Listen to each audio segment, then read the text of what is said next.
I saw that the last presenter, Mike, was told to do it in 4 minutes, and I guess I will be doing it in 3 minutes.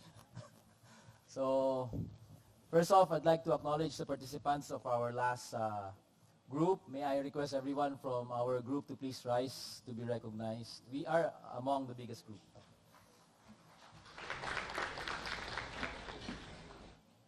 And thanks in part to those who facilitated, led by Ma'am Tony and Joe Curry over there. Thank you very much. I am Major General Padilla, and this is the output that we have for our group. There was a very lively discussion, but just about when everybody was warming up, we ran out of time. So we were only able to synthesize what we have here that I'll be presenting. So for the policy agreements, you see several points there that we've grouped together, part of which is the regulatory process and policy for safety and security, particularly those that certify whether a building after a disaster can be used or be allowed to be utilized. So that was discussed. Education of disaster preparedness, disaster risk mitigation, reduction was also part of it, together with an encouragement for public-private partnership in enhancement of local government's capacity in terms of infrastructure, and much of this were made by the academe. Hence, local academic institution needed to assess areas of jurisdiction in the absence of government technical assistance so that we can capacitate the local government and all those who need new technologies, particularly in their areas, to increase their resilience. The gap in linking private sector to fill in those gaps of risk governance, pre-disaster assessment was also discussed, as well as increasingly having a sense of ownership in sustaining DRR programs for earthquake and evacuation drill. As priorities for action leading to this discussion, coming up from this discussion, we saw that there is a need for the preparation or coming up or formulation of a preparedness app or application through mobile games, primarily targeting children and the youth sector, who actually are one or among the most vulnerable.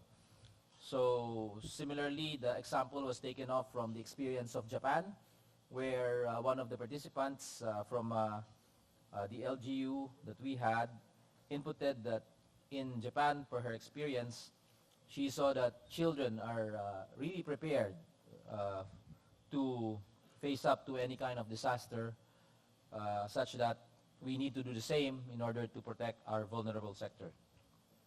Other priorities for action that we are lined up is coming up with a trilateral agreement between the LGU, the academe, and the private sector so that we could implement a national DRRM policy in order to respond to localized needs. Because it is the common perception of the group that if you increase the capacity of the local government or our communities, we effectively increase the opportunity of our communities to survive through any kind of disaster and thus become much more resilient. Second one, following all of these discussions, also for prioritizing for action institutionalization of functional organization that will ensure clear delegation of assignments and proper monitoring and evaluation in relation to DRR. In all of these, we desire an outcome that would show efficient and effective ways to evaluate local assessment of needs, targeting the community. After all, it is the community that we are trying to build up with a lot more capacity, because in the example of the Nepal earthquake, we saw that there were more lives saved by the communities when they went into action, even immediately after disaster, as compared to the entry of other partners and other participants who came in much later but were not able to save as much because the local responders were able to do that as well. Target proposed decision makers and partners, or the LGUs. Of course, the academe is very much part of it, and the time frame is ASAP. For capacity building, you have their technical assistance in the provision of resources and technologies in the barangay level, follows the discussion of the earlier gap, as well as instilling the culture of disaster resilience through the capacity building. as well as acknowledging local indigenous knowledge as a formal body of knowledge in DRR, which is very important. And along that discussion, it was